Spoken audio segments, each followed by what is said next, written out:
il y a un article qui s'appelle l'article 63 du traité sur le fonctionnement de l'Union européenne qui interdit toute restriction aux échanges de capitaux, de marchandises et de services, et donc qui notamment est le feu vert généralisé pour les délocalisations. Alors Monsieur Montebourg en est réduit à faire des moulinets, puisqu'il y a cet article 63 qui lui interdit d'interdire aux entreprises de délocaliser. Comment font les autres?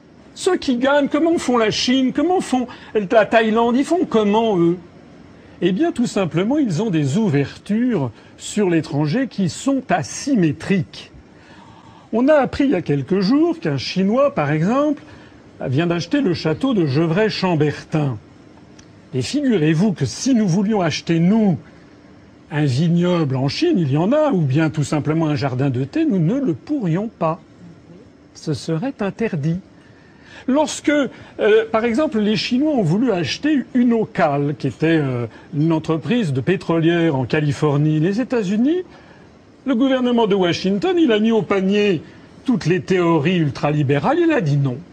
Voilà, c'était le fait du prince. Lorsque Dubai Port Authority a voulu racheter 7 ports aux États-Unis, le gouvernement américain a dit non. Voilà, seulement nous, si par exemple en ce moment Qatar fait ses achats en France, l'Émirat de Qatar, mais si nous voulons acheter des terres dans l'Émirat de Qatar, nous ne le pourrions pas.